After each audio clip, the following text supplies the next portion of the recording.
అందరికీ నమస్కారం. ఇటీవల కాలంలో Congress party PCC president Sharmila గారు చేసినటువంటి వ్యాఖ్యలు ఒక రకంగా చెప్పాలంటే ఆమె ఒక రకమైన దాడి చేస్తున్నారేమో నాకు అనిపిస్తుంది. దీన్ని చాలా తీవ్రంగా ఖండిస్తున్నాను.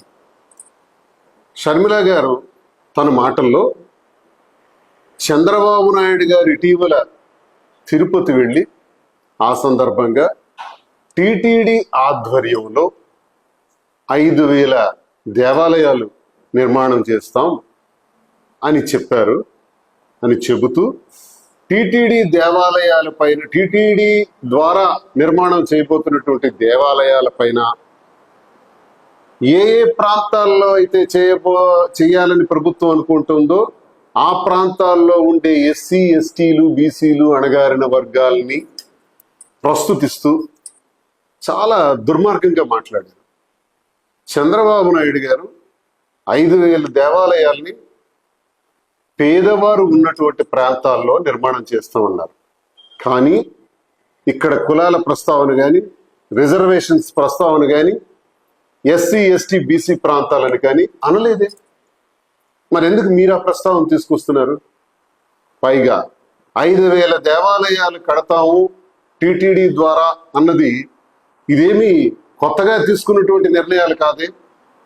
గడిచిన కాలంలో రాజశేఖర్ రెడ్డి గారు టిటిడి ద్వారా చాలా గొప్ప కార్యక్రమాలు చేపట్టారు. మీరు ఒకవేళ కాంగ్రెస్ అనుకుంటే, కాంగ్రెస్ పార్టీ సిద్ధాంతమే ఇది అనుకుంటే, మరి రాజశేఖర్ రెడ్డి గారు ఆనాడు చాలా సేవలు చేశారే. వివాహాలు జరిపించారు. కరుణాకర్ రెడ్డి గారు చైర్మన్ హోదాలో ఉండగా వివాహాలు చేయించారు టిటిడి ద్వారా. ఆ రోజు ప్రజలందరూ వేణోళ్ళ కీర్తించారు. అంతేకాదు, జగన్మోహన్ రెడ్డి గారు కూడా గడిచిన ప్రభుత్వ హయాంలో టిటిడి ద్వారా చాలా ఆలయాల నిర్మాణాలు చేశారు. టిటిడి నిధుల్ని చాలా ప్రాంతాల్లో దేవాలయాల నిర్మాణం కోసం ఉపయోగించడం జరిగింది. మరి మీరేంటి కొత్తగా మాట్లాడతారు? గడిచిన కాలంలో చంద్రబాబు నాయుడు గారు చేశారు, ఇప్పుడు చేశారు. మరి ఈ ఈ ప్రక్రియ అన్నది కంటిన్యూస్ గా జరుగుతున్నటువంటి ప్రక్రియ. దీనికి సంబంధించి టిటిడి ద్వారా జరుగుతున్నటువంటి దేవాలయాల పైన మీరెవరు మాట్లాడడానికి? అసలు మీకున్నటువంటి అర్హత ఏంటి? బాగా మీకు ఇటీవల కాలంలో చాలా కాంగ్రెస్ పార్టీని మీ కుటుంబ వ్యవహారం కోసం వాడుకున్నారు. మాకు అనవసరం. ఈరోజు కాంగ్రెస్ పార్టీ సిద్ధాంతమా ఇది? మీ సిద్ధాంతమా? ఒకవైపు అనిల్ మత ప్రచారకుడిగా ఉన్నారు. ఆయన మత ప్రచారకుడిగా ఉన్న దానిలో మీరు కూడా చాలా కార్యక్రమాల్లో పాల్గొని మత ప్రచారం చేశారు. చేసుకోండి. హిందూ దేవాలయాల గురించి, తిరుపతి గురించి మీరెవరు మాట్లాడటానికి సూటిగా ప్రశ్నిస్తున్నారు. మా ఇష్టం. 5,000 కాదు, 50,000 ఆలయాల నిర్మాణాలు జరుగుతాయి. ఎంతైనా జరుగుతుంది. మా దేవాలయాలు, మా పవిత్రత, మా హిందూ ధర్మం ఇవన్నీ కూడా ముందు అందులో భాగంగా ఇవన్నీ ముందుకు వెళ్తాయి. ఇటీవల కాలంలో కులాల్ని రెచ్చగొట్టడం, ఎస్సీ ఎస్టీలు బీసీల పేరుతో ఆ ప్రాంతాల్లో ఈ దేవాలయాలు కట్టాలనా వద్దనా? కడితే మీకు వచ్చిన బాధ ఏంటి? అలాగే కాక టిటిడి నిధుల గురించి మాట్లాడటం, ఇష్టానుసారంగా మాట్లాడే దాని వెనక, మీ ధోరణి వెనక ఏదో మతానికి సంబంధించినటువంటి ఆలోచన కనబడుతుందని, ఆ మతానికి సంబంధించినటువంటి ఆలోచనలో భాగమే విధ్వంసం సృష్టించటానికి, రిలీజియస్ ఫీలింగ్స్ క్రియేట్ చేయటానికి రాజకీయ పార్టీల పేరు వాడుతూ, అవసరమైతే బీజేపీ అని చెప్పటం, కూటమి ప్రభుత్వం అని చెప్పటం, ఇవన్నీ రాజకీయంగా వాడుతూ ఎస్సీ ఎస్టీలు బీసీలు అని చెప్పటం ఏంటిది? చూస్తూ ఊరుకుంటాం అనుకుంటున్నారా? మీకు అసలు స్థిరం లేదు. తెలంగాణలో వైఎస్ఆర్ టీపీ అన్నారు, అడ్రస్ లేకుండా పోయింది. తెలంగాణ ప్రజల కోసమే అంకితమై ఉంటానని చెప్పారు, అడ్రస్ లేవు. ఆ మాటలకే విలువ లేదు. కాంగ్రెస్ పార్టీని విమర్శించారు, ఇష్టానుసారం విమర్శించారు. అదే కాంగ్రెస్ పార్టీలో పిసిసి ప్రెసిడెంట్ గా ఉన్నారు. ఓకే, ఆంధ్రప్రదేశ్ రాజకీయాలు చేస్తామని అక్కడ పార్టీ పెట్టడం ఏంటి, ఇక్కడ రాజకీయాలు చేయటం ఏంటి? సరే, పిసిసి ప్రెసిడెంట్ గా చేస్తే మేమేమనుకోవాలి? ఇది మీ వ్యక్తిగత ఆలోచన అనుకోవాలా? వ్యక్తిగతంగా మత విద్వేషాలు రెచ్చగొడటానికి మీరు మాట్లాడుతున్న మాటలు అనుకోవాలా? కుల ప్రస్తావనలు మీరు వ్యక్తిగతంగా తెస్తున్నారు అనుకోవాలా? లేదా కాంగ్రెస్ పార్టీ తాలూకా ఆశయం ఏది అనుకోవాలా? నేను కాంగ్రెస్ నుంచి వచ్చిన వాడిని, కాంగ్రెస్ పార్టీ నుంచి పనిచేసిన వాళ్ళని. సెక్యులర్ విధానాల పైన, సెక్యులర్ స్టేట్, సెక్యులర్ లౌకికవాదం పైన కాంగ్రెస్ పార్టీ పనిచేస్తుందని మేము విన్నాం. మీరేంటి కొత్తగా చెప్తున్నారు? మత వివాదాలు సృష్టిస్తున్నారు, కుల వివాదాలు సృష్టిస్తున్నారు. ఈ భారతదేశంలో ప్రతి ఒక్కరికి మీలాంటి వాళ్ళకి అలవాటు అయిపోయింది మత చర్చలు తీసుకురావటం. దీనివల్ల హైలైట్ అవుతాం అనుకుంటున్నారేమో. ఇప్పటికే మట్టి కలిసిపోయినటువంటి కాంగ్రెస్ పార్టీ ఇంకా అట్టడుగు పోద్ది. కాంగ్రెస్ పార్టీలోనే చాలా మంది విమర్శిస్తున్నారు మీరు మాట్లాడినటువంటి మాటలు. ఇవి వెనక్కి తీసుకోవాలని నేను కోరుతున్నాను.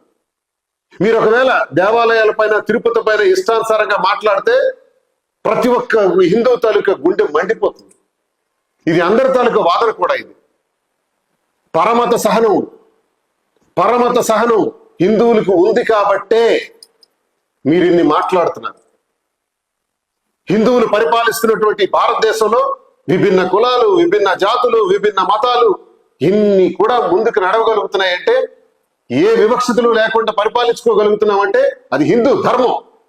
హిందూ ధర్మానికి తగిలేటట్టు రాజకీయం చేసి మాట్లాడినా, తిరుపతి గురించి మళ్లీ జీవితంలో ప్రస్తావన తీసుకొచ్చిన మా అందరి ఆరాధ్య దైవం శ్రీ వెంకటేశ్వర స్వామి వారి తాలూకా నీడలు ప్రతి దగ్గర కూడా ఈ భూమి మీద ఉంటాయి. టిటిడి నుంచి వచ్చినటువంటి ఆదాయంలో ప్రతి దగ్గర కూడా దేవాలయాలు వెలుస్తాయి. జరగాలి. ఏ ప్రభుత్వమైనా ఇది జరిగి తీరాల్సిందే. అందుకు మేము గట్టిగా మాట్లాడతాం, డిమాండ్ చేస్తాం, అడుగుతాం. మీరెవరు? ఇంకోసారి చెబుతున్నాను, మీరు హిందువులను కించపరిచే విధంగా, కులాలను కించపరిచే విధంగా మీరు చేసినటువంటి ప్రస్తావనల్ని వెనక్కి తీసుకోవాలని షర్మిల గారికి డిమాండ్ చేస్తున్నాను. లేదంటే తీవ్ర పరిణామాలు ఎదుర్కోక తప్పదని, మత వివాదాల రొచ్చులోకి అనవసరంగా దిగొద్దని, ఇతరుల మానసికంగా మత వివాదాల ద్వారా హిందూ మతాన్ని, హిందువులను బాధ పెట్టే విధంగా, మానసిక క్షోభకు గురి చేసే విధంగా మీ మాటలు ఉన్నాయని, ఇది వెనక్కి తీసుకొని ఆంధ్రప్రదేశ్లో మీరు క్షమాపణలు చెప్పాలని, ఆంధ్రప్రదేశే కాదు ప్రతి హిందువు కూడా క్షమాపణ చెప్పాలి. లేదంటే తీవ్ర పరిణామాలు మీరు ఎదుర్కోక తప్పదని హెచ్చరిస్తున్నాం. షర్మిల గారు వెనక్కి తీసుకోవాలని డిమాండ్ చేస్తున్నాను. నమస్కారం.